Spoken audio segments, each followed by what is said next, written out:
On va pouvoir démarrer, je vais pouvoir conclure cette journée.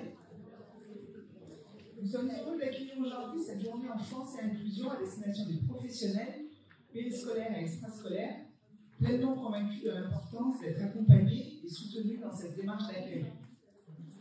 La ville de Brignoles, dans le cadre de son projet éducatif de territoire, a inscrit l'inclusion comme un des axes primordiaux de la réussite éducative. Pour ce faire, il était essentiel de professionnaliser les équipes en charge de l'accueil des enfants. À ce titre, elle a sollicité le Paris 83 comme interlocuteur spécialisé dans le champ du handicap et de l'inclusion et a développé un partenariat de qualité. À ce jour, l'ensemble des équipes périscolaires, animateurs, ADSEM, agents de la restauration, ont bénéficié de la sensibilisation au handicap et à l'inclusion, qui a fait environ 51 ans pour la ville de Brignoles. Les directeurs d'accueil de loisirs, les coordinateurs jeunesse et 8 animateurs référents inclusion ont bénéficié de 4 journées de formation financées par la CAF dans le but de mieux aborder la notion d'inclusion et donc de mettre en place des parcours individualisés. De mieux connaître les troubles liés à l'autisme, au TDAH et aux différents 10 afin d'avoir une posture professionnelle plus adaptée et un accompagnement de l'enfant et de sa famille plus adéquate. De plus, la ville accueille depuis le mois de février au sein de l'endroit jeune une permanence du Paris 83 à destination des acteurs éducatifs dans le but de créer un lien de proximité entre les différents acteurs éducatifs et le Paris, de faciliter l'accompagnement des acteurs et des familles du territoire, de faciliter le prêt de mails pédagogiques et de permettre aux professionnels des échanges et des transmissions de savoir, savoir-être et savoir-faire. Pour finir, un accompagnement des équipes de terrain est mis en place afin de mieux analyser les besoins d'accueil, aménagement, matériel spécifique, parcours individualisé, médiation avec les familles, et dans le but d'avoir un œil plus expert dans les situations complexes que nous pouvons rencontrer au sein des accueils collectifs de mineurs. Voilà, donc la journée va être bien dense pour vous. Vous avez un beau programme qui vous attend. Et bien, je vous souhaite de passer une bonne journée.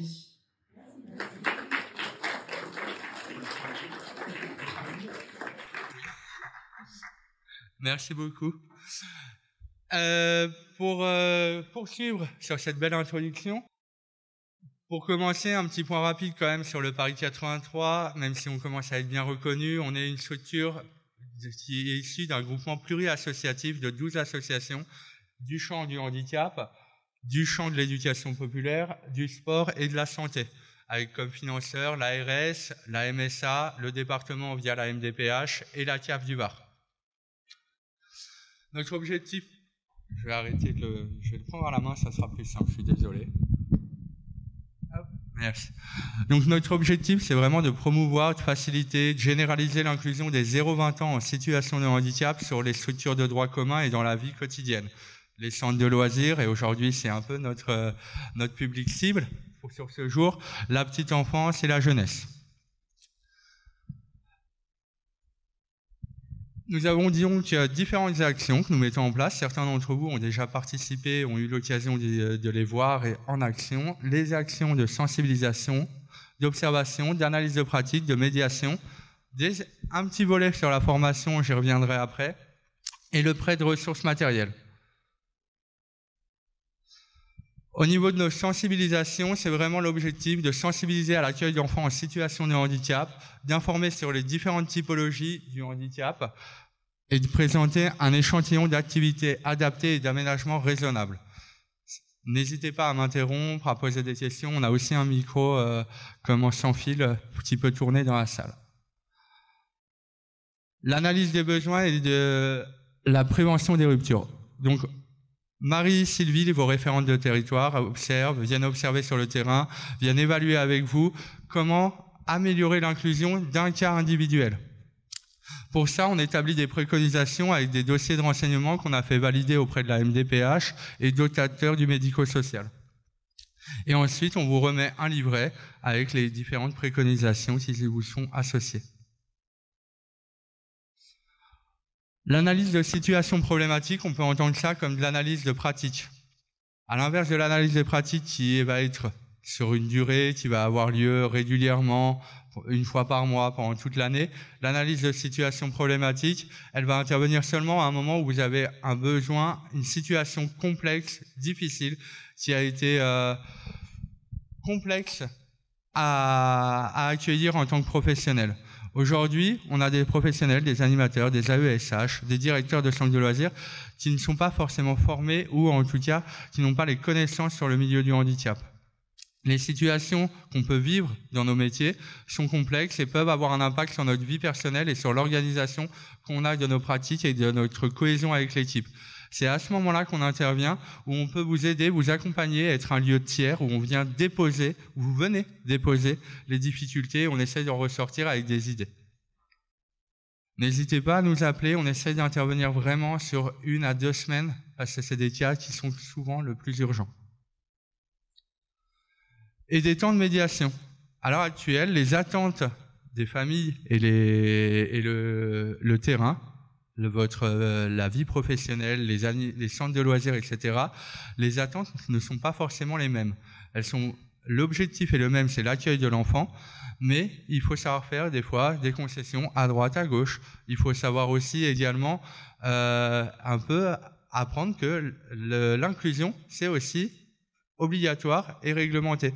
Donc il faut aussi le remettre en avant, remettre dans le contexte et mettre en avant qu'on peut y arriver en vous donnant les moyens d'eux. Mais des fois, la communication est rompue et c'est à nous aussi d'intervenir pour essayer de rejoindre un petit peu les deux bouts et de les faire se reparler un petit peu pour le bien-être de l'enfant ou du jeune accueilli. Je vous parlais des formations. On intervient dans les cursus de formation maintenant des BAFA, BAFD, des GEPS, mais aussi des CAP petite enfance actuellement. On est en train de travailler pour rentrer dans les cursus en faisant des interventions. C'est 2-3 heures. Ça n'a pas lieu d'être une formation diplômante, c'est juste une information encore un peu plus poussée et adaptée à la professionnalisation. Sur le terrain, par contre, et en particulier pour les ALSH, il y a une formation qui est financée par la CIAF, qui s'appelle ALSH et Inclusion, et qui est composée de 8 modules différents. Je vous remets le nom des modules. Donc, il y a vraiment ce module 1 qui est obligatoire, les conditions d'un accueil inclusif réussi. On a les modules de 2 à 6 avec des typologies de handicap différentes. Le module 7 qui est un includiag, c'est le Codes 83 qui arrive sur le terrain, qui vous fait un petit diagnostic de qu'est-ce qui va, qu'est-ce qu'il faut améliorer pour faciliter l'inclusion, etc. Et le module 8 pour travailler les activités inclusives. À l'heure actuelle, on fait de l'inclusion à chaque fois à retardement. On le pense seulement quand on est confronté à l'enfant en situation de handicap. Il faut arriver à le travailler en amont et donc penser l'activité inclusive dès le début pour pas se laisser déborder, surtout avec le handicap invisible qu'on peut découvrir un peu sur une activité. Tiens, j'ai fait peinture et je découvre que l'enfant a de la dyspraxie. C'est important de pouvoir tout de suite adapter et pas attendre 2-3 séances pour aller chercher les adaptations. Donc, pensez l'activité inclusive dès le début. Je fais un point sur ces formations parce qu'à l'heure actuelle, ces formations, elles sont financées jusqu'à la fin de l'année 2024 et qu'on a encore beaucoup de jours à distribuer. Beaucoup de jours qui sont organisés par ces organismes de formation. Les Franca, Eldravar, le CREAIPACA, Sanary West-Var Handisport, la MSA, le CODES et Coridis. Certains des acteurs sont ici. Vous pourrez échanger avec eux sur ces formations. Et je vous ai mis un petit tableau récap de combien de modules de jours de formation il nous restait. À l'heure actuelle, il nous reste sur 50 journées financées par la CIAF, il nous en reste une trentaine. Une trentaine avec, par exemple, plus du tout de module 5, qui est le module sur les TDAH et les troubles cognitifs. Parce que c'est celui qui est le plus demandé. Mais ça veut dire aussi qu'il y a d'autres, il y a le TSA, tout ce qui est trouble du spectre autiste, qui est le module 4. Il nous reste 2 journées pour les Dravar. Donc voilà, pensez à les prévoir en avance, à nous les demander pour qu'on puisse les mettre en place et surtout que vous puissiez arriver à trouver des dates qui correspondent à vos disponibilités. Là, on se retrouve déjà début juin. Les prochaines dates fixées, c'est septembre-octobre. Ça veut dire qu'en décembre, les jours qui ne seront pas effectués seront perdus, aussi bien pour vous que pour les organismes. Et ce serait dommage vu la qualité de ces formations. Donc pensez-y et n'hésitez pas à revenir nous voir aussi sur le stand du Paris pour qu'on commence à prendre les inscriptions pour pouvoir basculer après sur le contact avec l'organisme de formation. Ces formations, elles sont pour 20 personnes, mais on commence à créer les groupes pour 10 personnes.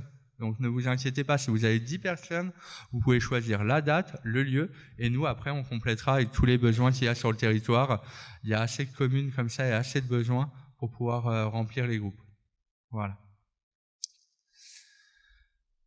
Un point sur les ressources qu'on vous met en place, qui sont gratuites pour la plupart du temps. On a juste une cotisation sur les malles pédagogiques, j'y reviendrai après, mais vous avez des dossiers de renseignement qui sont en PDF remplissables directement sur Internet et qui ont été validés avec d'autres pôles ressources du territoire, en particulier celui du 25, que vous pouvez remplir. Il y en a un pour les EAJE, donc pour la petite enfance, un pour les ACM, donc pour les centres de loisirs. N'hésitez pas à le regarder, c'est pas un dossier miracle. C'est aussi à vous de l'adapter en fonction des besoins que vous avez. Une ludothèque où vous pouvez trouver des livres, des jeux de société, vous pouvez trouver des vidéos également, tout ça accessible. Sur les livres, vous pouvez les emprunter. On demande juste 10 €, mais pas de cotisation. De caution, merci. Heureusement que j'ai un public formidable. Donc de caution, justement pour pouvoir en tout cas rembourser s'il y a besoin. Mais voilà. Donc vous avez énormément de livres à destination de la petite enfance, de l'enfance, de la jeunesse, des adultes également. N'hésitez pas à venir, même les consulter sur place. On est à la garde. On a une carte des partenaires. Certains d'entre vous l'ont déjà remplie. N'hésitez pas à aller la consulter régulièrement. On met à jour régulièrement quand j'ai des inscriptions qui arrivent. Dessus, vous pouvez trouver des ergothérapeutes, des psychologues, des graphothérapeutes, mais vous pouvez trouver des EAJE qui accueillent, des centres de loisirs, Coridis. Voilà, plein de partenaires qui vont pouvoir vous accompagner dans votre démarche. L'agenda du Paris, qui est assez nouveau, mais auquel vous pouvez vous inscrire également, et qui comporte donc tous les futurs événements, pas seulement ceux du Paris, ceux de tout le territoire, avec une dominante inclusive. C'est-à-dire que par exemple, il y a 2 semaines, il y avait Andy Surf sur la plage de Saint-Cyr. Il était noté, on avait les infos pour pouvoir y aller. La prochaine fois, le prochain événement, il y a le PTSM du CODES, il peut avoir les événements des Franca également. Voilà, n'hésitez pas en tout cas à m'informer de l'événement, vous m'envoyez juste une affiche et un petit texte, et moi je le mets en ligne, sachant que les gens peuvent directement s'inscrire et avoir l'agenda qui se met dans leur agenda personnel. Donc n'hésitez pas également.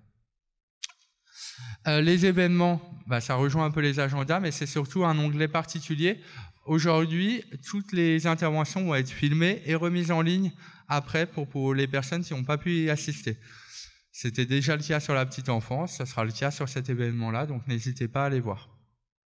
Et les malles pédagogiques, c'est le matériel que certains d'entre vous ont commencé à emprunter ou en tout cas à tester. Vous l'avez également sur le stand du Paris 83.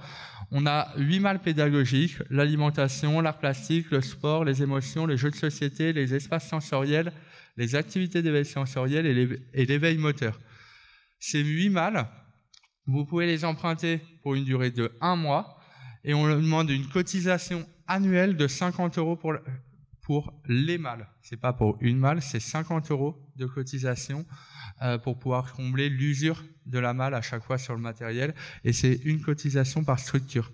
Ça veut dire, quand on est un centre de loisirs, c'est une cotisation. Si on est un gestionnaire de centre de loisirs, c'est une cotisation par structure intérieure au gestionnaire. Ça peut faire cher, mais les malles, elles vont entre 400 et 1300 €, pardon.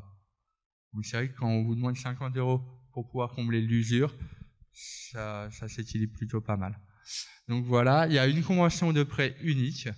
Vous n'avez pas besoin d'en remplir une à chaque malle, sinon vous comme moi on va perdre du temps.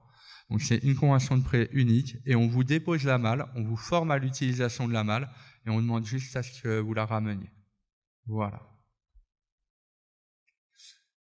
Et je vous souhaite surtout, toute l'équipe du Paris, Marie et Sylvie qui ont été à l'organisation de cette journée, on vous souhaite tous les trois une très belle journée avec maintenant l'UGTIAM qui va présenter les dispositifs inclusifs. Voilà. Merci.